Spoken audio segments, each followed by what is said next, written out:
আমানতু বিল্লাহ, আমি ঈমান এনেছি আল্লাহ তাআলার উপর, ওয়া মালাইকাতিহি, ফেরেশতাগণের উপর, ওয়া কুতুবিহি, আল্লাহ তাআলার নাজিলকৃত কিতাবসমূহের উপর, ওয়া রুসুলিহি, রাসূলগণের উপর, ওয়াল ইয়াউমিল আখিরি, পরকালের উপর, আখিরাতের উপর, ওয়াল কদরি খাইরিহি ওয়া শাররিহি মিনাল্লাহি তাআলা, ঈমান এনেছি তাকদীরের ভালো মন্দ সব আল্লাহর পক্ষ থেকে হয়। 7 নাম্বার, ওয়াল বা'সি বাদাল মাউত, মৃত্যুর পর পুনরায় জীবিত হওয়ার উপরে আমি ঈমান এনেছি। এখানে যদিও 7টা কথা আছে, কিন্তু এর মধ্যে একটি হলো 2 in 1, একের মধ্যে 2, ওয়াল ইয়াউমিল আখিরি আর ওয়াল বা'সি বাদাল মাউত, এই দুইটা মূলত এক। এই দৃষ্টিকোণ থেকে হাদিসের মধ্যে এসেছে ঈমানের ভিত্তি হলো 6টা। ঈমানের ভিত্তি কয়টা? জোরে বলেন। 6টা। একেবারে পরকাল সম্পৃক্ত সব বিষয়ের উপরে ঈমান এনেছি। পরকাল সম্পৃক্ত গুরুত্বপূর্ণ একটা বিষয় বলে কিয়ামত। কিয়ামত কখন সংগঠিত হবে? বলে ছোট কিয়ামত তো ব্যক্তির মৃত্যুর সাথে সাথে শুরু হয়ে যায়। যখন কেউ মারা যায় ওই সময় থেকেই তার ব্যক্তিগত কিয়ামত শুরু হয়ে যায়। তবে কিয়ামত দ্বারা আমরা যেটাকে উদ্দেশ্য নেই, যে পৃথিবী ধ্বংস হয়ে যাবে, পাহাড় সমূহ তুলার ন্যায় উঠতে থাকবে, আসমান খসে পড়বে, সমগ্র পৃথিবীর সব সৃষ্টি আল্লাহ যেগুলো চান সেগুলো ছাড়া সবাই মৃত্যুবরণ করবে, এইটা কখন হবে? বলে এই বড় কিয়ামত কখন সংগঠিত হবে এর একমাত্র সুনির্দিষ্ট সময় যিনি জানেন তিনি কে? আরো জোরে বলেন না, কে? আল্লাহ। তবে কিয়ামত সংগঠিত হবে এটার উপরে বিশ্বাস রাখতে হবে। যার বিশ্বাস নাই সে বেঈমান। কিয়ামত সংগঠিত হওয়ার সুনির্দিষ্ট সময় জ্ঞান আল্লাহ তাআলার কাছে। এই জন্য আল্লাহ তাআলা বলেন ইন্নাল্লাহা ইনদাহু ইলমুস সাআহ, আল্লাহ তাআলার নিকটেই কিয়ামতের ইলম। তার মানে কিয়ামত কখন সংগঠিত হবে এটা আল্লাহ ছাড়া কেউ জানে না, এমনকি কোন নবী রাসূল জানে না। আমার আপনার নবীজি তিনিও কিয়ামত কখন সংগঠিত হবে জানেন না। আমাদের দেশে কিছু ভাই আছে যারা নবীজিকে মুহাব্বত করে, কিন্তু মুহাব্বত করতে করতে একটা সময় আল্লাহ তাআলার গুণাবলীর সাথে নবীর গুণাবলীকে মিলায় ফেলে, নবীজিকে আল্লাহর সমকক্ষ হিসাবে দাঁড় করিয়ে দেয়। কি বলে? যে আল্লাহ যেমন আলিমুল গায়েব, নবীজিও আলিমুল গায়েব। নাউযুবিল্লাহ। নবীর কাছে গায়েবের খবর ততটুকু আছে যতটুকু নবীজিকে আল্লাহ তাআলা জানিয়েছেন। একাধিক হাদিসের প্রমাণ দেওয়া যাবে যে নবীজির কাছে গায়েবের ইলম নাই, নবীজি আলিমুল গায়েব নয়। আবার এটাও মনে করার কোনো সুযোগ নাই নবীজি আলিমুল গায়েব না হওয়ার কারণে ওনার সম্মান মনে হয় একটু কমে যাবে, এটা মনে করার কোনো সুযোগ নাই। এই গায়েবের খবর কিয়ামত কখন সংগঠিত হবে স্বয়ং নবীজিও জানেন না, ওহির বাহক যিনি জিবরাইল আলাইহিস সালাম তিনিও জানেন না। জিবরাইল আলাইহিস সালামও জানে না কিয়ামত কখন সংগঠিত হবে। একটা প্রসিদ্ধ হাদিস আছে যেটাকে বলা হয় হাদিসে জিবরিল। জিবরাইল আলাইহিস সালাতু ওয়াস সালাম মানবাকৃতিতে নবীজির কাছে আসছেন। উদ্দেশ্য সাহাবায়ে কেরামকে দ্বীনের মৌলিক বিষয়গুলো শিক্ষা দেওয়া। জিবরাইল আলাইহিস সালাম নবীর সামনে পায়ের সাথে হাঁটুর সাথে হাঁটু মিশায়া দিয়া বসলেন। লম্বা কথা, শুধু মূল কথাগুলো আপনাদের সাথে একটু আলোচনা করি। প্রশ্ন করলেন ইসলাম কি, ঈমান কি, ইহসান কি? নবীজি সবগুলোর জবাব দিলেন। এইবার জিবরাইল আলাইহিস সালাম প্রশ্ন করতেছে কিয়ামত কখন সংগঠিত হবে? সবগুলোর জবাব নবীজি দিয়েছেন। কিয়ামত কখন সংগঠিত হবে এই প্রশ্নের জবাবে নবীজি বললেন মাল মাসউলু আনহা বিআলামা মিনাস সাইল। তার মানে আমাকে যেই ব্যাপারে জিজ্ঞাসা করা হয়েছে এটা জিজ্ঞাসাকারীর চাইতে যাকে জিজ্ঞাসা করা হয়েছে সে বেশি জানে না। তার মানে যে জিজ্ঞাসা করছে কিয়ামতের ব্যাপারে সে যা জানে আমিও তাই জানি। তার মানে কিয়ামত সংগঠিত কখন হবে যে জিজ্ঞাসা করছে সেও জানে না আমিও জানি না। তবে কিছু আলামতের কথা, নিদর্শনের কথা বলেন নবীজি সাল্লাল্লাহু আলাইহি ওয়াসাল্লাম। কয়েকটা আলামতের কথা বলেছেন নবীজি। এক নম্বরে এই হাদিসের মধ্যে বলেন আনতালিদাল আমাতু রাব্বাতাহা। আল্লাহর নবী সাল্লাল্লাহু আলাইহি ওয়াসাল্লাম বলেন দাসী তার মনিবকে প্রসব করবে, গর্ভধারণ করবে, প্রসব করবে। লম্বা আলোচনা আছে।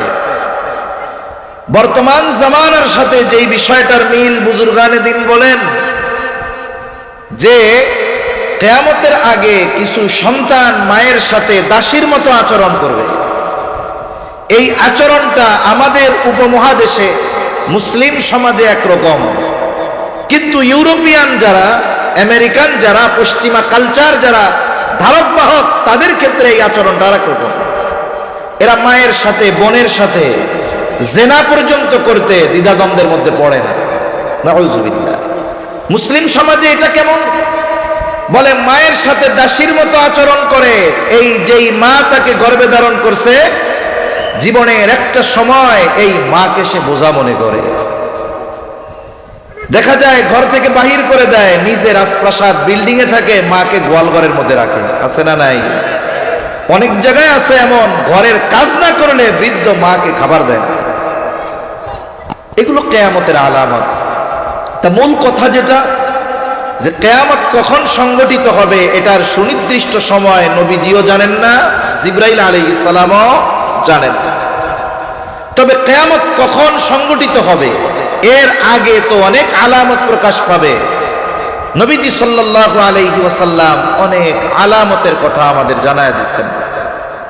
এই কিয়ামতের আগে কিছু গুরুত্বপূর্ণ আলামতের কথা নবীজি জানিয়েছেন, এমন একটা হাদিস আপনাদের সাথে মুযাকারা করার জন্য পাঠ করছি। এই হাদিসের মধ্যে নবীজি বলেন, এই হাদিসের যেই 6টি বিষয়ের কথা নবীজি বলেছেন, এই 6 বিষয় সংগঠিত না হওয়া পর্যন্ত কিয়ামত সংগঠিত হবে না। এক নম্বর, নবীজি সাল্লাল্লাহু আলাইহি ওয়াসাল্লাম বলেন লা তাকুমুস সাআতু হাত্তা ইউকবাদাল ইলম। নবীজি বলেন কিয়ামত ততক্ষণ পর্যন্ত সংগঠিত হবে না যতক্ষণ না ইলম উঠায়া নেওয়া হবে। যতক্ষণ ইলম উঠায়া না নেওয়া হবে ততক্ষণ পর্যন্ত কিয়ামত সংগঠিত হবে না। তার মানে কিয়ামতের আগে দুনিয়ায় ইলম থাকবে না। ছোটবেলায় গল্পে গল্পে শুনতাম কিয়ামতের আগে কোরআন হাদিস উঠা যাবে, ইলম উঠে যাবে। এখন কোন পদ্ধতিতে উঠবে? ওই সময় মানুষ গল্প বলতো। সব গল্প তো আর সত্য না। মানুষ অনেক সময় নিজের মন মতো সাজায়া বলতো আর কি কথা বলতো। এরকম ইমাম সাহেব ফজরের নামাজে দাঁড়াবে, তাকবীরে তাহরিমা বলবে, আল্লাহু আকবার, সানা পাঠ করবে, আউযু বিল্লাহ বিসমিল্লাহ বলে কোরআনের তিলাওয়াত শুরু করবে। কিন্তু আউযু বিল্লাহ বিসমিল্লাহ বলবে, কিন্তু তার জবান দিয়ে সূরা ফাতিহা বের হবে না। এখন উনি কি করবেন? চিন্তিত হয়ে যাবেন। ইমাম সাহেব যদি কেরাত না পড়তে পারে, অথবা ইমাম যদি কেরাতে ভুল করে, পেছন থেকে মুক্তাদি লোকমা দেয়, মনে করায়া দেয়, অবস্থা এমন ইমামও দাঁড়ায় থাকবে, মুসল্লিরাও দাঁড়ায় থাকবে, কারো মুখ দিয়ে সূরা ফাতিহা বের হবে না। এইবার ইমাম সাহেব মসজিদের তাকে কোরআন খুঁজতে যাবে যে সূরা ফাতিহাটার দিকে একটু নজর দিয়া নেই। এইবার কোরআন খুলবে, দেখবে গত রাত্রে কোরআনের মধ্যে যেই কালো কালি দিয়ে লেখা ছিল কিছুই লেখা নাই, সব পাতাগুলো সাদা হয়ে গেছে। এটা হলো ছোটবেলায় শুনতাম যে এইভাবে কোরআন হাদিস উঠায়া নিবে। কিন্তু নবীজি সাল্লাল্লাহু আলাইহি ওয়াসাল্লাম জানায় দেন ভিন্ন কথা। নবীজি বলেন আল্লাহ তাআলা এইভাবে কোরআন হাদিস দুনিয়া থেকে উঠায় নেবেন না। আল্লাহ তাআলা বান্দার অন্তর থেকে একত্রে ইলম উঠায় নেবেন না। ইলম কিভাবে উঠায় নেবেন? নবীজি সাল্লাল্লাহু আলাইহি ওয়াসাল্লাম বলেন, আল্লাহ তাআলা আলেমদেরকে উঠিয়ে নেওয়ার মাধ্যমে ইলম উঠায়া নিয়ে যাবে। ইয়াকবিদুল ইলমা বিকবদিল উলামা, আল্লাহ তাআলা আলেমদেরকে উঠিয়ে নিয়ে যাওয়ার মাধ্যমে ইলম উঠায়া নিয়ে যাবে। আজ থেকে 100 বছর আগে যেই সমস্ত আলেম ছিল, 100-150 বছর আগে যারা দুনিয়ায় ছিলেন, কাসেম নানুতুবি রহমাতুল্লাহি আলাইহি, রশিদ আহমদ গাঙ্গুহি রহমাতুল্লাহি আলাইহি, আশরাফ আলী থানবী রহমাতুল্লাহি আলাইহি, মুফতি আজম শফি রহমাতুল্লাহি আলাইহি, এনাদের ইলম যেমন ছিল, বলেন তো এখনকার আলেমদের ইলম ওনাদের মতো নাকি? না। তার মানে আমাদের অতীতে যারা চলে গেছে তাদের কোরআন হাদিসের যেই বুঝ, সেই বুঝ আমাদের মধ্যে নাই। এজন্য কিয়ামতের আগে আল্লাহ তাআলা কোরআন হাদিসের লেখা উঠায় নেবেন না, কোরআন হাদিস লেখায় থাকবে, বরং বাইন্ডিং পাতা আরো ঝকঝকা হবে, লেখা আরো সুন্দর হবে, কিন্তু ওই রকম আলেম থাকবে না। সদর শাহ হুজুর রহমাতুল্লাহি আলাইহি, ওনার যেই বুঝ, সেই বুঝ আমাদের নাই, ওই রকম লোকই নাই। ধারাবাহিকতার ক্রমান্বয়ে একটা সময় এই রকম মুহাক্কিক আলেমরা দুনিয়া থেকে চলে যাবে, বলে কোরআন তো থাকবে, হাদিস তো থাকবে, কিন্তু বাস্তবে এরা আমল থাকবে না।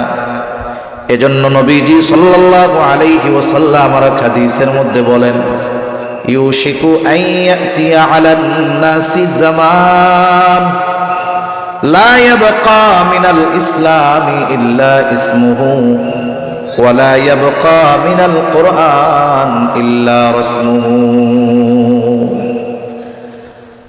আল্লাহ রাব্বুল আলামিনের নবী বলেন, অচিরেই এমন এক জামানা আসবে, লা ইয়াবকা মিনাল কুরআন ইল্লা ইসমুহু, কোরআন শুধু নামে থাকবে, ওয়ালা ইয়াবকা মিনাল কুরআন ইল্লা ইসমুহু ওয়ালা ইয়াবকা মিনাল ইসলাম ইল্লা রাসমুহু, ইসলাম কিছুই থাকবে না, শুধু কিছু রুসম থাকবে, কোরআন নামে থাকবে, লেখায় থাকবে, কিন্তু মানুষের মধ্যে প্রকৃত পক্ষে ইসলাম আর কোরআনের আমল মানুষের মধ্যে পাওয়া যাবে না।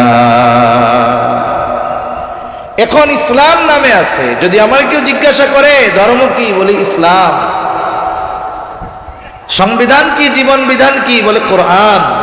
বলি ঠিক, কিন্তু না আছে আমার আপনার মধ্যে পরিপূর্ণ ইসলাম, না আছে আমার আপনার মধ্যে কোরআন।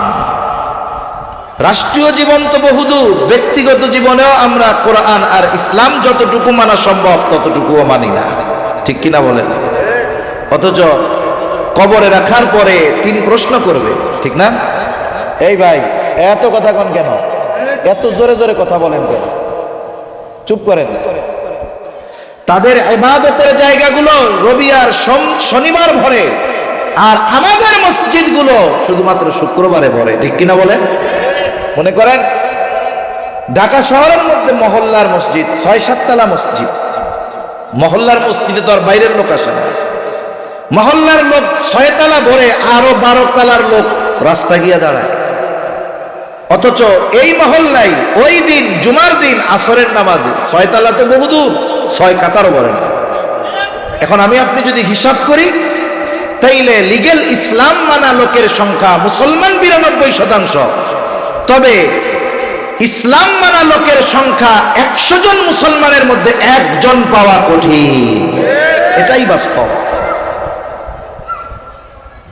যাই হোক, মূল কথা থেকে অনেক দূরে চলে গেছে। রাসূলুল্লাহ সাল্লাল্লাহু আলাইহি ওয়াসাল্লাম জানায় দেন, কিয়ামতের আগে কোরআন লেখায় থাকবে, ইসলাম রুসুমের সাথে থাকবে, বাস্তবে কোরআন থাকবে না, বাস্তবে ইসলাম থাকবে না।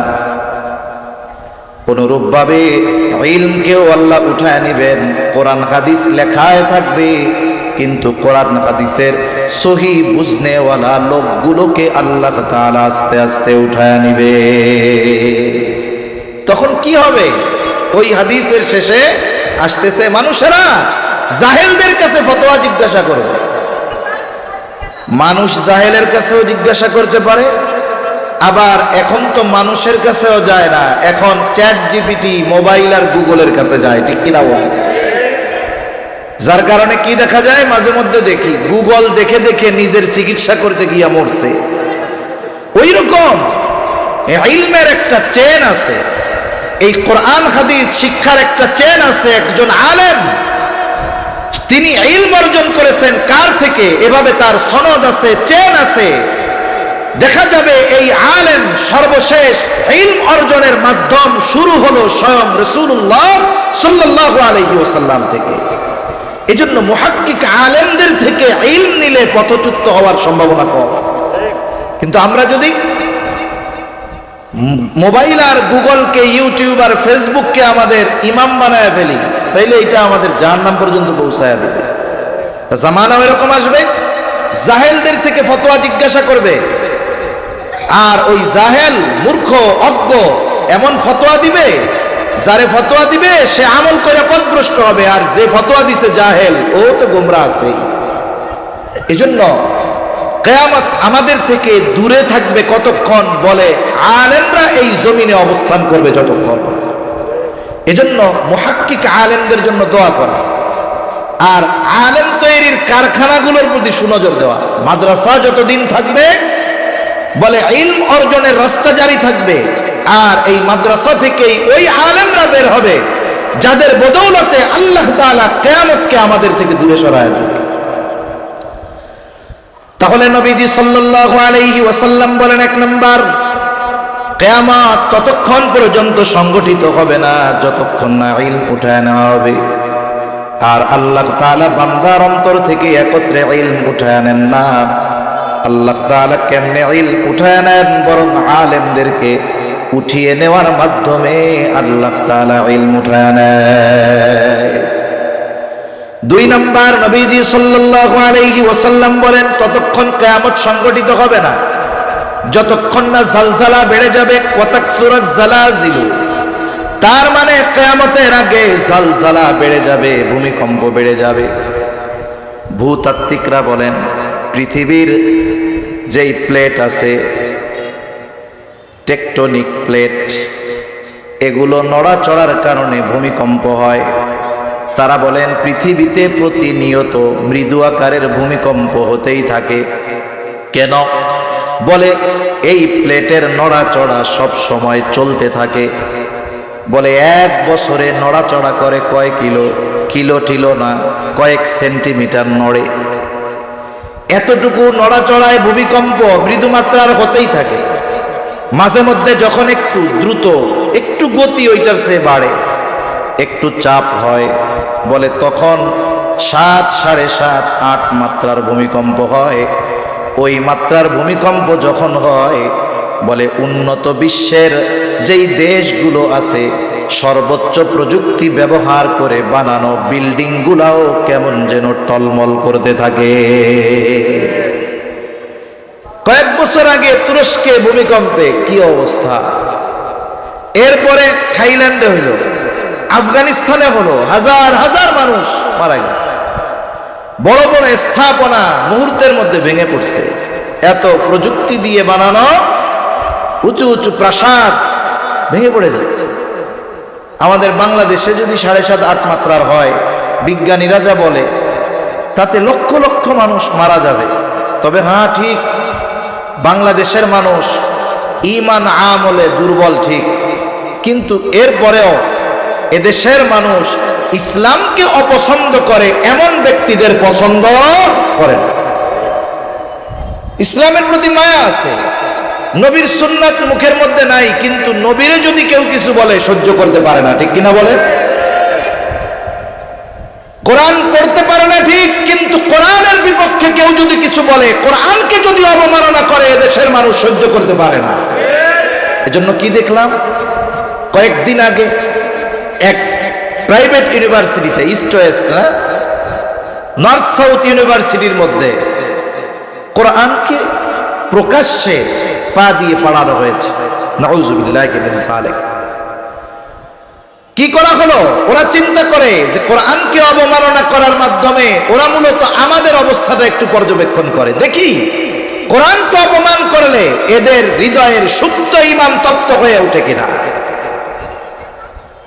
আবার দেখুন, যখনই কেউ কোরআন অবমাননা করে, আল্লাহ এবং তার রাসূলের বিরুদ্ধে বলে, অমুসলিমদের কথা বাদ দেন, একদল মুসলমান ওই জালেমদের পক্ষ নিয়ে ওই কোরআন, ইসলাম, আল্লাহ এবং রাসূল অবমাননাকারীদের পক্ষ নিয়ে তারে পাগল বানিয়ে বিচার থেকে বাঁচাতে চায়, ঠিক কিনা বলেন?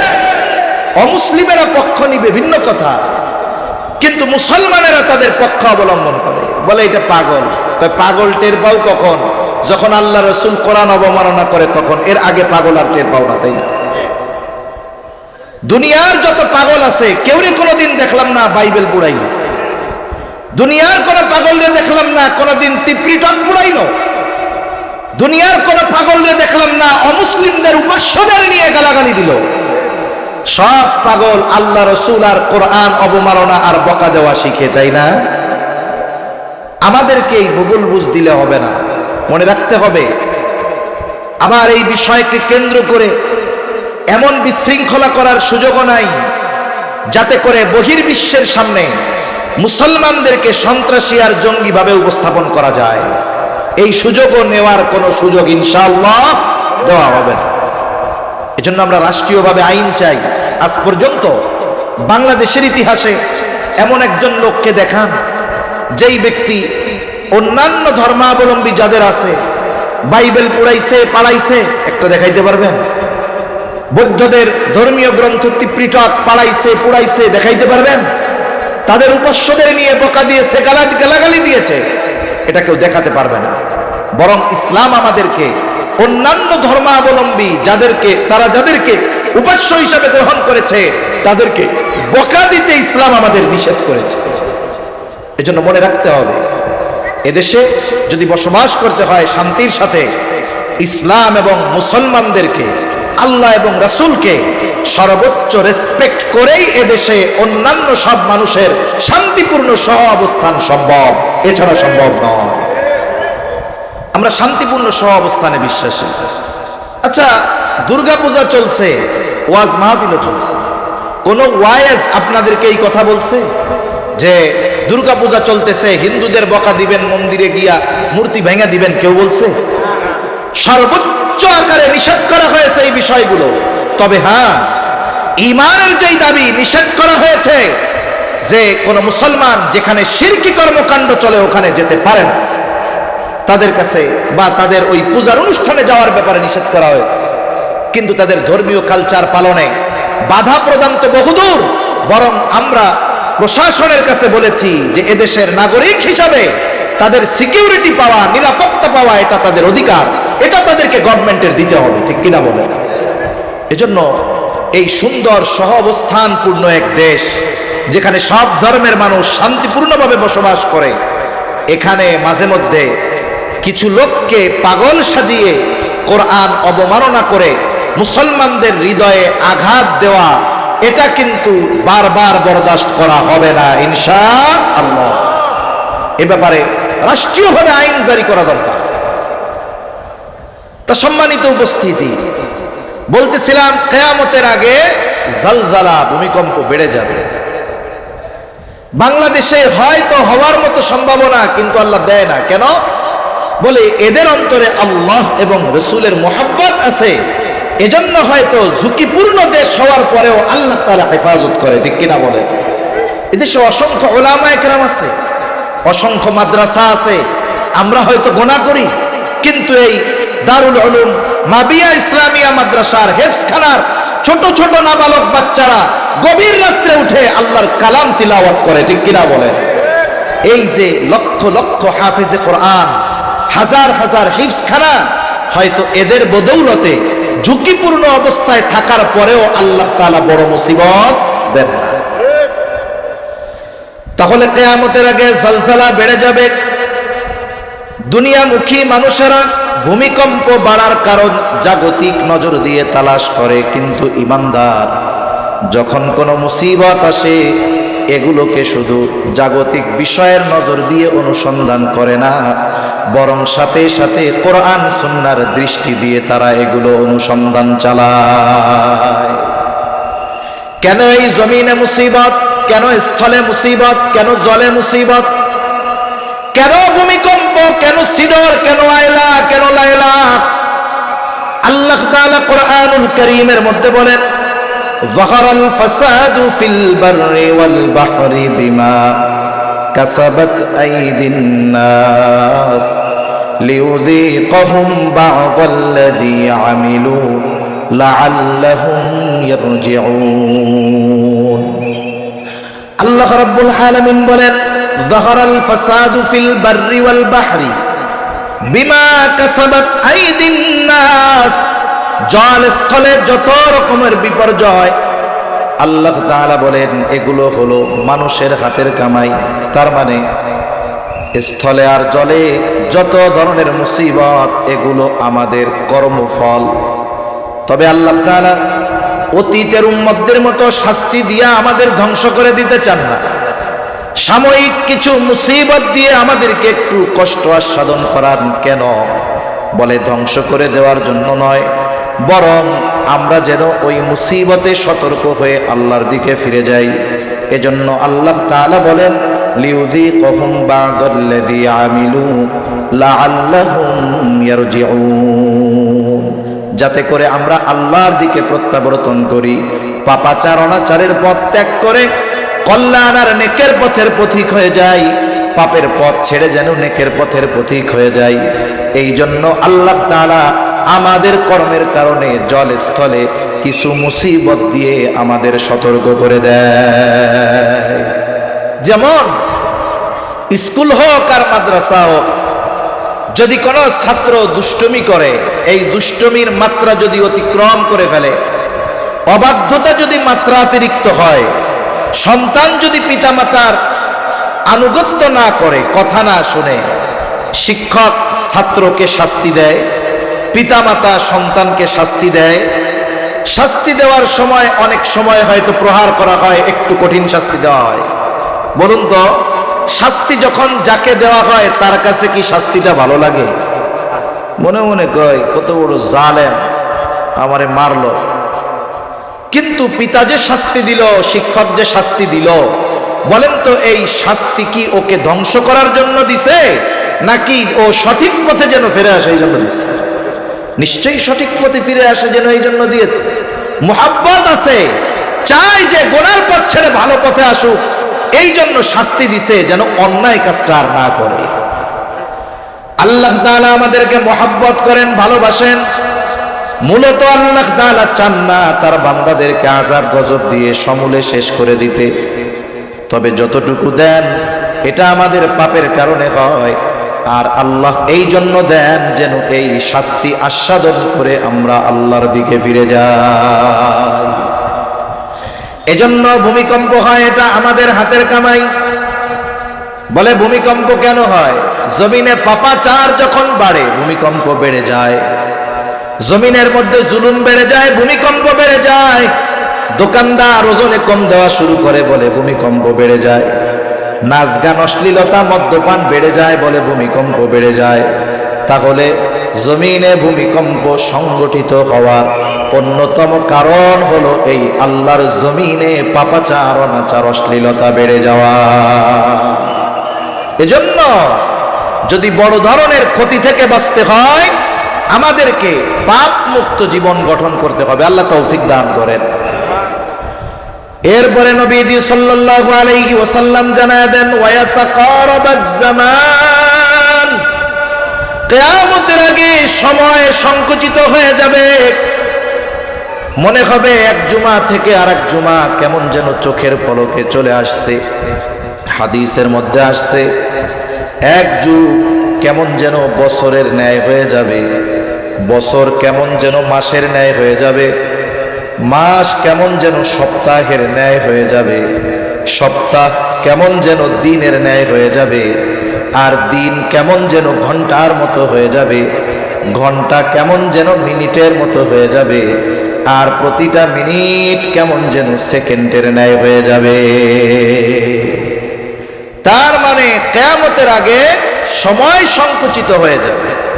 আগেও তো 12 বছরে এক যুগ ছিল, 12 মাসে এক বছর ছিল, 7 দিনে এক সপ্তাহ ছিল, 24 ঘন্টায় এক দিন ছিল, 60 মিনিটে 1 ঘন্টা ছিল, 60 সেকেন্ডে 1 মিনিট ছিল। আগেও যা ছিল এখনো তাই আছে, কিন্তু মূল সমস্যা কোথায়? বলে সময় থেকে আল্লাহ বরকত উঠায় নিয়ে গেছে, যার কারণে অতীতের মানুষের সময়ে বরকত ছিল। জাস্টিস মুফতি তাকি উসমানী দামাত বরকাতুহুমুল আলিয়া, উনি সময়ের মূল্যায়ন নিয়ে বয়ান করতে গিয়ে বলতেছেন যে সময় প্রত্যেকটা ব্যক্তি যেমন ব্যবহার করে, সময় তার সাথে ওই রকম আচরণ করে। বলে কেউ যদি সময়কে অহেতুক কাজে ব্যয় করে, গুনার কাজে ব্যয় করে, এই সময় তার জন্য সংকুচিত হয়ে যায়। কিন্তু সময়কে যদি কেউ ভালো কাজে ব্যয় করে, ওই সময়ের মধ্যে আল্লাহ বরকত দিয়ে দেয়। যেমন চায়ের দোকানে জোহরের পর থেকে নিয়ে রাত 10টা পর্যন্ত বসে থাকে, কষ্ট হয় না। অনেক মানুষ এমন আছে না নাই? কিন্তু মসজিদে আইসা ইমাম সাহেবের 2 রাকাত নামাজ 7 মিনিটের জায়গায় 8 মিনিট লাগলে কাশি শুরু হয়ে যায়। বল খেলা টেলিভিশনের পর্দায় 5 ঘন্টা 6 ঘন্টা নিয়ে দেখতে সমস্যা হয় না, কিন্তু কোরআন দেখে 2 পৃষ্ঠা পড়তে গেলে কলিজা ছটফট করে, আছে না নাই? বসায় রাখা যায় না মসজিদের মধ্যে। জাগতিক অহেতুক আড্ডায় ঘন্টার পর ঘন্টা পার হয়ে যায়। জুমার দিন ইমাম সাহেব কোনো মতে সালাম ফিরাইতে দেরি 50 জনের ঘাড়ে পাড়া দিয়া মসজিদ থেকে বাহির না হইলে তার ভালো লাগে না, আছে না নাই? এই যে ভালো কাজে দেখবেন অস্থিরতা কাজ করে, যদি এই অস্থিরতাকে জয় করে ওই ভালো কাজের উপরে নিজেকে রেখে দেওয়া যায়, তাহলে দেখবেন সময় বরকত হয়ে গেছে। আর নাইলে কি হবে? জুমার দিন সকালবেলায় মনে হবে আরে এই তো কয়দিন আগেই দেখি শুক্রবার একটা গেল। এভাবেই একটা সময় আমাদের যেই হায়াত বরাদ্দ আছে এটা শেষ হয়ে যাবে, কোনো কাজে লাগবে না। এজন্য আগের মনীষীদের অবস্থা দেখেন। ইমাম গাজ্জালী রহমাতুল্লাহি আলাইহি কত বছর, অল্প কিছু সময় কাল বাঁচছে, 50-56 বছর এরকম মনে হয় বাঁচছে। ইমাম বুখারী রহমাতুল্লাহি আলাইহি 56 বছর বাঁচছে। অথচ এই অল্প হায়াতে তারা যেই পরিমাণ লিখে গেছে, আমরা তাদের চেয়ে বেশি হায়াত পেয়ে ওই পরিমাণ পড়তেই পারি না। ওটা তো অনেক আগের কথা। নিকট অতীতের কথা বলি, হাকিমুল উম্মাত আশরাফ আলী থানভী রহমাতুল্লাহি আলাইহি, ওনার যেই রচনা, ওনার যেই লেখা, উনি যা লিখে গিয়েছেন গোটা হায়াতে, কত খেদমত করেছেন দ্বীনের, এরপরে যা লিখছেন গোটা হায়াতে আমরা পড়ে শেষ করতে পারি না। কেন? বলে ওনাদের হায়াতে বরকত ছিল, সময়কে ভালো কাজে লাগাইছে। এই জন্য আমরাও যদি সময়ে হায়াতে বরকত চাই, অহেতুক ফালতু কাজ বাদ দিয়ে ভালো কাজে মনোনিবেশ করতে হবে ইনশাআল্লাহ। বলেন তাহলে কিয়ামতের আগে নবীজি বলেন ওয়া তাকারাবাজ জামান, কিয়ামত ততক্ষণ সংগঠিত হবে না যতক্ষণ না সময় সংকুচিত হবে। এরপরে নবীজি বলেন ওয়া তাযহারুল ফিতান, কিয়ামতের আগে ফিতনা প্রকাশ পাবে, ততক্ষণ কিয়ামত হবে না। এখানে ফিতনা দ্বারা উদ্দেশ্য হলো মাসীহ দাজ্জাল। আলহামদুলিল্লাহ, আলহামদুলিল্লাহি ওয়া কাফা ওয়া সালামুন আলা ইবাদিহিল্লাযীনা ইসতাফা। أما بعد فأعوذ بالله من الشيطان الرجيم.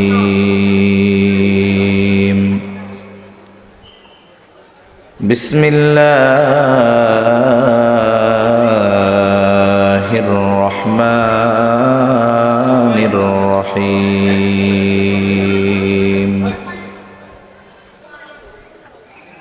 إن الله عنده علم الساعة وينزل الغيث ويعلم ما في الأرحام وما تدري نفس ماذا تكسب غدا وما تدري نفس بأي أرض تموت إن الله عليم خبير. وقال رسول الله صلى الله عليه وسلم: لا تقوم الساعة حتى يقبض العلم وتكثر الزلازل ويتقارب الزمان وتظهر الفتن وتكثر الحرج وهو القتل ويكثر فيكم المال فيفيض، أو كما قال النبي صلى الله عليه وسلم: صدق الله العلي العظيم وصدق رسوله النبي الكريم، ونحن على ذلك لمن الشاهدين والشاكرين، والحمد لله رب العالمين. سبحانك لا علم لنا إلا ما علمتنا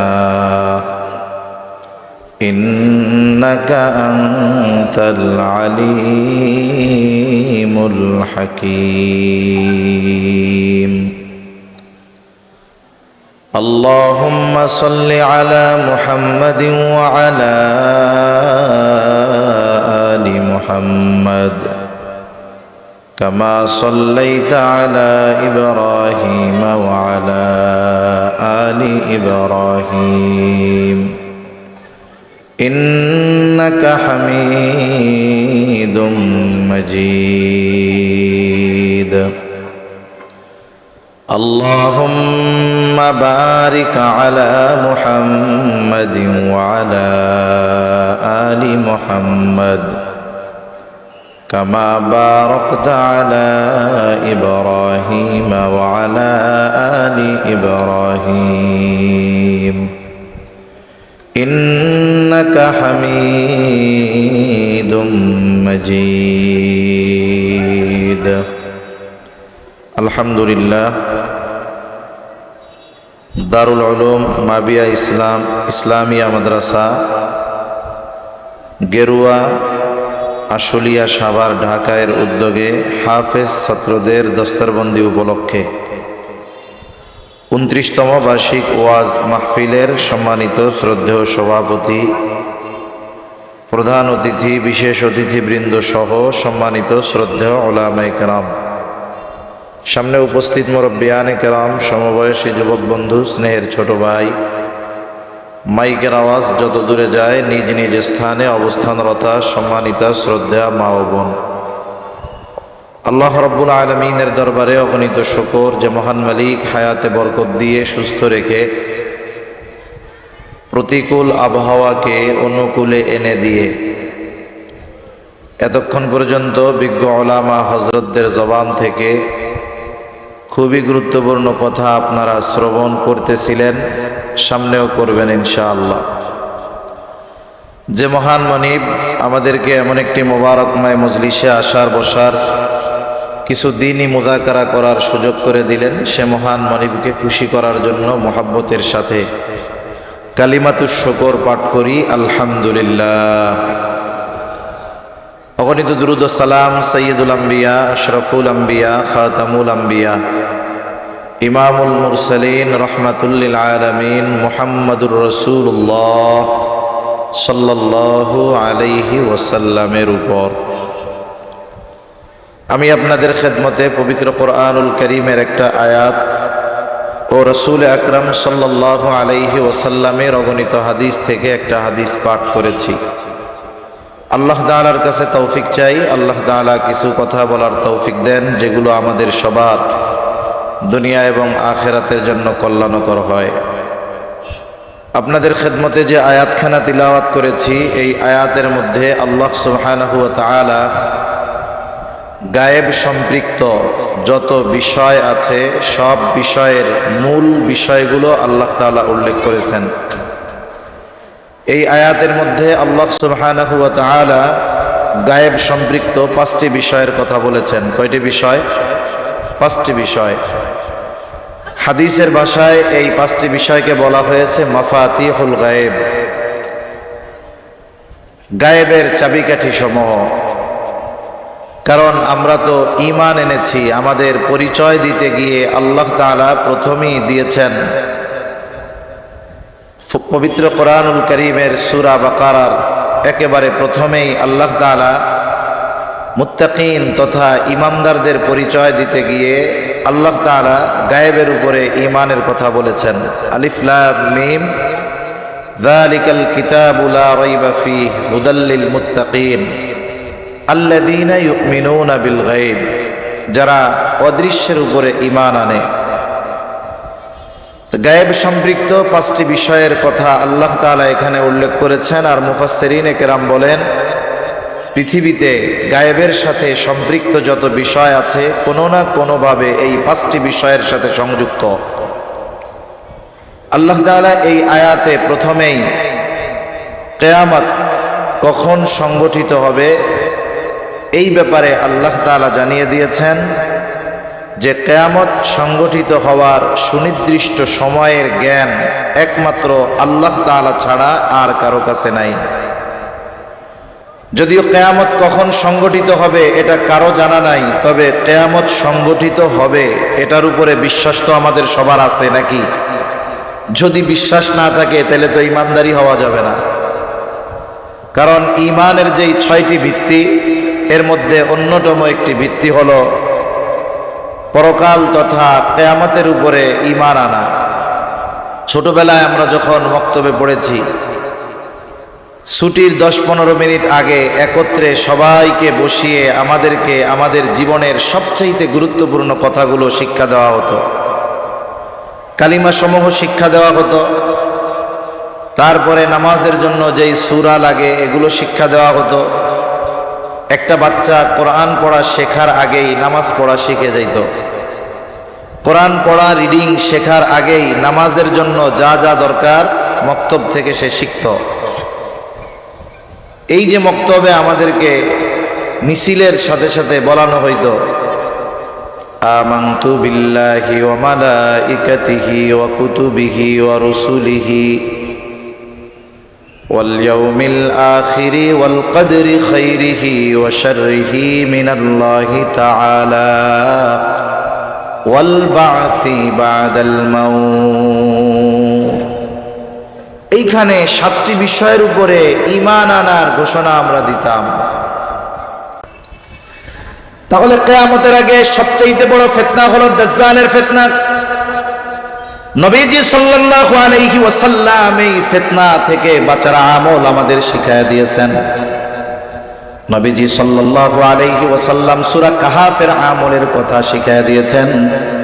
নবীজি বলেন, জুমার দিন যে সূরা কাহাফ তিলাওয়াত করবে আল্লাহ রাব্বুল আলামিন তাকে দাজ্জালের ফিতনা থেকে হেফাজত করবে।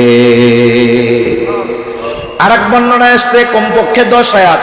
প্রথম 10 আয়াত আমার আপনার জীবনে বেঁচে থাকার জন্য আল্লাহ তাআলা শ্বাস প্রশ্বাসকে যেমন জরুরি করে দিয়েছেন, বলে না খেয়ে যদি হায়াত থাকে 2-4-10 বেলা বাঁচা যাবে, কিন্তু 10 মিনিট বেঁচে থাকার জন্য বলেন তো অক্সিজেন নেওয়ার দরকার আছে না নাই? কার্বন ডাই অক্সাইড ছাড়ার দরকার আছে না নাই? মানুষ না খেয়ে বেঁচে থাকতে পারবে, কিন্তু কে আছেন এইখানে যে হুজুর আমি 1 ঘন্টাও না 10টা মিনিট নাক মুখ টেপ দিয়ে পেঁচায় রাখবেন, আল্লাহর রহমতে বাইসা থাকবো? এই চ্যালেঞ্জ নেওয়ার মতো ক্ষমতা কারো আছে? নাই। এই শ্বাস প্রশ্বাস আমার আপনার জীবনে বেঁচে থাকার জন্য যেমন জরুরি, ফিতনা থেকে বাঁচার জন্য অনুরূপভাবে সূরা কাহাফের আমলটাও আমি আপনি জরুরি বানায় নিব। 10টা আয়াত মুখস্থ করেন, এক এক স্বপ্নে এক এক আয়াত মুখস্থ করেন। একটা পৃষ্ঠা কতটুকু নিজের ঘরের মানুষদেরকে মুখস্থ করান।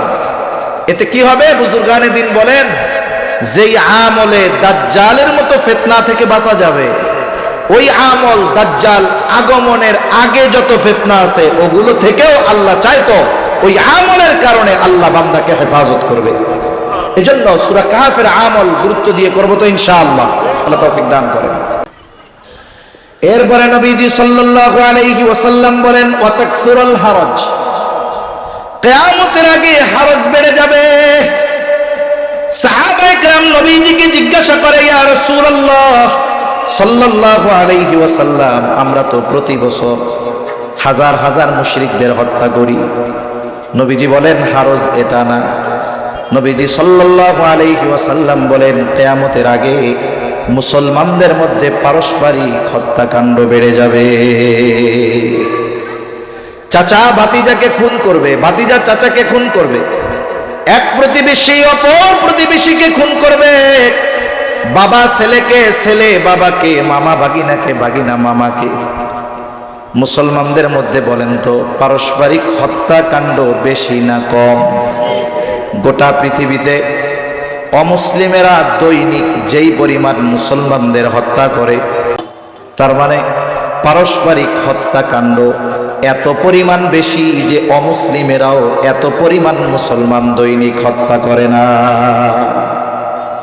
হয়তো পারিবারিক কারণে, না হয় সামাজিক কারণে, না হয় রাজনৈতিক কারণে, অথবা অর্থনৈতিক কারণে দৈনিক মুসলমানদের মধ্যে মুসলমানেরাই অপর মুসলমানকে হত্যা করতেছে। এর সংখ্যা কাফেরদের দ্বারা হত্যাকাণ্ড হওয়ার সংখ্যার 10 গুণের চাইতেও বেশি। এটা সময়ের সাথে সাথে বাড়তেছে, কিয়ামতের আগে আরো বাড়বে। একটা সময় তো মানুষ আরেকটা মানুষকে হত্যা করবে এটা চিন্তাও করতো না। যদি বাংলাদেশের মধ্যে কোথাও একটা অন্যায়ভাবে হত্যাকাণ্ড হতো, অনলাইন ছিল না, ফেসবুক ইউটিউব কিছুই ছিল না, অথচ ওই ধরনের হত্যাকাণ্ড গোটা দেশকে একেবারে উত্তাল সমুদ্রে পরিণত করতো, ঠিক কিনা বলেন? কিন্তু এখন আমার ঘরের পাশে হত্যা হয়, আমি মুখে চুপ করে বসে থাকি, যে মনে মনে কই আল্লাহ আমি বাইসে আছি আলহামদুলিল্লাহ, সব মরে যায় জায়গা। হত্যাকাণ্ডের পরিমাণ এত বেড়েছে, তুচ্ছ কারণে মানুষ মানুষকে হত্যা করতেছে। বাকি টাকা 2 টাকা পায়, দোকানদার চাইছে 2 টাকা পাই দেন, এই কারণে হত্যা করে ফেলতেছে। একটু কথা কাটাকাটি তর্কাতর্কি হয়েছে, এই কারণে একজন আরেকজনকে হত্যা করে ফেলতেছে। তরুণদের মধ্যে যুবক, কিশোর, ছোট মানুষ ক্লাস 5-6-এ পড়ে, একটু তর্কাতর্কি হয়েছে, কত ঠান্ডা মাথায় প্ল্যান করে সংঘবদ্ধভাবে হত্যাকাণ্ড সংগঠিত করতেছে। এক একটা ঘটনা, এটা শুধু ঘটনা পর্যন্ত সীমাবদ্ধ নয়, ওই যেই ঘটনাটা ঘটতেছে ওটাই হলো ভবিষ্যতের বাস্তব রূপ, যদি আমরা এখন থেকে সতর্ক না হই। এজন্য কিয়ামতের আগে আল্লাহর নবী বলেন পারস্পরিক হত্যাকাণ্ড বেড়ে যাবে। অথচ হত্যা কত বড় জঘন্য এক অপরাধ। রাসূলুল্লাহ সাল্লাল্লাহু আলাইহি ওয়াসাল্লাম বলেন সিবাবুল মুমিনি ফুসুকুন ওয়া কিতালুহু কুফর। নবীজি সাল্লাল্লাহু আলাইহি ওয়াসাল্লাম বলেন মুমিনকে গালি দেওয়া ফাসিকি, পাপের কাজ। অথচ এই হত্যাকাণ্ড অহরহ হইতেছে। মুমিনকে গালি দেওয়া যেখানে নিষেধ, মুমিনকে গালি দেওয়া যেখানে ইসলাম মানা করেছে, সেখানে হত্যাকাণ্ড আমাদের কাছে সাধারণ হয়ে গেছে। অথচ দেখুন এই জবান হেফাজতের মাধ্যমেই জান্নাতের নিশ্চয়তা পাওয়া যায়। আর যত ধরনের অন্যায় সংগঠিত হয়, অধিকাংশ অন্যায়ের সূচনা হয় এই জবান থেকে। এজন্য নবীজি সাল্লাল্লাহু আলাইহি ওয়াসাল্লাম বলেন আল মুসলিমু মান সালিমাল মুসলিমুনা মিন লিসানিহি ওয়া ইয়াদিহি। নবীজি সাল্লাল্লাহু আলাইহি ওয়াসাল্লাম বলেন মুসলমানকে বলে যে যত বেশি গরুর গোশত খাইতে পারে সে তত বড় মুসলমান, ঠিক না? মুসলমানে নিলেই মুসলমান না, গরুর গোশত বেশি খাইলেই মুসলমান না। নবীজি বলেন প্রকৃত মুসলমান হলো সে যার জবান এবং হাতের অনিষ্ট থেকে অপর মুসলমান নিরাপদ থাকে। এখন আমাকে এই হাদিসের আলোকে আমার ওজন মাপতে হবে, আসলে মুসলমানিত্ব আমার মধ্যে আছে নাকি? হতে পারে আমাদের রাজনৈতিক চিন্তাধারা ভিন্ন, হতে পারে আমাদের চিন্তা ভাবনা ভিন্ন, দল ভিন্ন, কিন্তু সবাই মুসলমান। এখন বলুন তো দলের স্বার্থকে কেন্দ্র করে অপর আর এক মুসলমানকে গালি দেওয়া যাবে? জোরে বলেন যাবে নাকি? মাথা ফাটানো যাবে নাকি? যাবে না। এজন্য আমাদের মধ্যে ইউনিটি দরকার। দল মত ভিন্ন হতে পারে, কিন্তু মুসলিম হিসাবে আমি অপর মুসলমানের হকগুলোর ব্যাপারে খেয়াল রাখব। তাহলে জবান হেফাজতের মাধ্যমে মুসলমান হওয়া যায়। জবান যার হেফাজত নাই, নিয়ন্ত্রণে নাই, ও মুসলমান হইতে পারবে না। আবার নবীজি সাল্লাল্লাহু আলাইহি ওয়াসাল্লাম বলেন, তোমরা আমাকে দুটো জিনিস হেফাজতের গ্যারান্টি দাও, আমি তোমাদের জান্নাতের গ্যারান্টি দিব। একটা হলো উভয় চোয়ালের মধ্যবর্তী গোশতের টুকরার চাপ, জিহ্বা। আর একটা হলো উভয়ের মধ্যবর্তী স্থান, লজ্জা স্থান। নবীজি বলেন, এই দুইটা জিনিস হেফাজতের নিশ্চয়তা দাও, আমি তোমাদের জান্নাতের নিশ্চয়তা দিব। তার মানে যদি কেউ প্রকৃত মুসলমান হতে চায়, জবান হেফাজতের দরকার। জান্নাতের নিশ্চয়তা যদি নবীর থেকে পেতে চায়, জবান হেফাজতের দরকার। তাই আজকে থেকে আমরা নিজেরা ওয়াদাবদ্ধ হব, এখন থেকে আমি আমার জবানের দ্বারা অপর কোন মুসলমান ভাইকে কষ্ট দিব না, ইনশাআল্লাহ। বকাঝকা দিব না তো, আমার জবান হেফাজত করবো ইনশাআল্লাহ। তাহলে রাসূলুল্লাহ সাল্লাল্লাহু আলাইহি ওয়াসাল্লাম বলেন, ওয়াতাকসুরাল হারাজ, কিয়ামতের আগে হত্যাকাণ্ড বেড়ে যাবে। হত্যাকাণ্ড এত পরিমাণ বাড়বে, নবীজি বলেন কিয়ামতের আগে হত্যাকাণ্ড এত পরিমাণ বাড়বে, যে হত্যা করবে, যাকে হত্যা করবে সে জানবে না কেন তারে হত্যা করলাম। আবার যাকে হত্যা করা হবে সেও জানবে না কেন আমাকে হত্যা করা হলো। এজন্য এই ধরনের অপরাধগুলার শুরু হয় অধিকাংশ সময় জবান থেকে। এই জবানকে যদি আমরা নিয়ন্ত্রণে আনতে পারি, আশা করা যায় অনেক অনাকাঙ্ক্ষিত ঘটনা থেকে আমরা বাঁচতে পারবো। আল্লাহ আমাদের জবান হেফাজতের তৌফিক দান করেন। জবান খুলে বলি আমিন। 6 নম্বর, নবীজি সাল্লাল্লাহু আলাইহি ওয়াসাল্লাম বলেন, কিয়ামতের আগে মানুষের সম্পদ এত পরিমাণ বাড়বে যে সম্পদ উপচে পড়বে। মুফাসসিরিন মুহাদ্দিসিনে কেরাম বলেন, এই অবস্থাটা কিয়ামতের একেবারে আগে হবে। ঈসা আলাইহিস সালামের জামানায় এরকম ঘটনা ঘটবে। গোটা পৃথিবীতে মুসলমানেরা এতটা স্বাবলম্বী হবে, সচ্ছল হয়ে যাবে যে সদকা দেওয়ার মতো মানুষ খুঁজে পাবে না, টাকা পয়সা দেওয়ার মতো মানুষ খুঁজে পাবে না। এই পরিমাণ সচ্ছলতা মুসলমানদের মধ্যে আসবে। মানুষের সম্পদের মধ্যে এত প্রবৃদ্ধি ঘটবে যে মানুষের সম্পদ উপচে পড়বে, কিন্তু দান সাদকা করার মতো মানুষ খুঁজে পাবে না। নবীজি বলেন, এই 6টি বিষয় সংগঠিত হওয়ার আগে কিয়ামত সংগঠিত হবে না। তাহলে আসেন এবার আয়াতের দিকে ফিরে যাই। আল্লাহ রাব্বুল আলামিন 1 নম্বরে বলেন, ইন্নাল্লাহা ইনদাহু ইলমুস সাআহ। তাহলে কিয়ামতের ইলম তথা কিয়ামত সংগঠিত কখন হবে, এই ইলম একমাত্র যার কাছে তিনি কে। 2 নম্বর, আল্লাহ তাআলা বলেন, ওয়ায়ুনাজ্জিলুল গায়থ, তিনি বৃষ্টি নামান। মেঘ হলেই বৃষ্টি হয় না। অনেক সময় আমরা দেখি গোটা আকাশ দুপুর বেলায় অন্ধকার মেঘে ছেয়ে গেছে। দুপুর 12টা, মনে হচ্ছে রাত 12টা, মানুষেরা ঘরে চলে গেছে যে বৃষ্টিতে আজকে অবস্থা খারাপ। 5 মিনিট পর দমকা হাওয়া, মুহূর্তের মধ্যে আকাশ ক্লিয়ার হয় কি হয় না? আবার অনেক সময় রোদও আছে, আকাশে মাথার উপরে মেঘও নাই, ধুমসে বৃষ্টি নামা শুরু হয়ে গেছে। এই জন্য মেঘ হলেই বৃষ্টি হয় না, বরং বৃষ্টি যিনি দেন তিনি কে।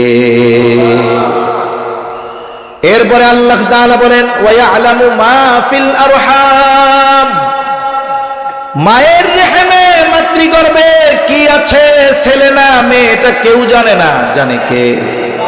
এখন কইতে পারেন হুজুর, হওয়ার আগেই তো আল্ট্রাসোনোগ্রাফির মাধ্যমে আমরা জেনে যাই। বলে হ্যাঁ জানেন, ঠিক আছে, তবে কখন জানেন? আল্লাহ তাআলা আকৃতি দেন, এরপরে জানেন। কিন্তু এর আগেও তো প্রায় 4 মাস 120 দিন মায়ের পেটে থাকে, রক্তপিণ্ড হিসাবে থাকে, মাংসপিণ্ড হিসাবে থাকে। আকৃতি আসার আগে দুনিয়ার কোন বিজ্ঞান আছে? বিজ্ঞানী আছে শুধুমাত্র ওই রক্ত, জমাট রক্ত আর মাংসপিণ্ড গবেষণা করে বলবে এটা ছেলে না মেয়ে। এটা বলার ক্ষমতা কারো নাই, বরং আল্ট্রাসোনোগ্রামের মাধ্যমে বলতে পারে। কখন? বলে ওই সন্তানকে মায়ের পেটে যখন আল্লাহ তাআলা আকৃতি দেয় তখন শুধু বলতে পারে পেটে ছেলে নামে, এর আগে বলতে পারে না। এর আগে বলার মতো ক্ষমতা কারো নাই। এরপরে আল্লাহ তাআলা বলেন ওয়ামা তাদরি নাফসুম মাযা তাকসিবু গাদা, কেউ জানে না আগামী দিন সে কি উপার্জন করবে। আজকে তার অবস্থান কি, আগামীকাল অবস্থান কি হবে কেউ জানে না। ওই যে কবি সুন্দর কথা বলে, নদীর এপার ভাঙে ওপার গড়ে, এই তো নদীর খেলা, সকাল বেলার ধনীরে তুই ফকির সন্ধ্যাবেলা। কি আছে বলে সকালের খাবার কোথায় আর রাতের খাবার কোথায় কেউ জানে না, ঠিক না? সেজন্য আল্লাহ তাআলা বলেন ওয়ামা তাদরি নাফসুম মাযা তাকসিবু গাদা, কেউ জানে না আগামী দিন কি সে উপার্জন করবে, কার অবস্থা আগামীকাল কি হবে, আজকের অবস্থার সাথে কালকের অবস্থা কি হবে কেউ জানে না। আজকে যার হাতে কিছু নাই কালকে হয়তো সে বাদশা হয়ে যাইতে পারে, ঠিক কিনা বলেন? কিছুই ছিল না বলে সেও হয়তো ক্ষমতার মসনদে বসে যাইতে পারে।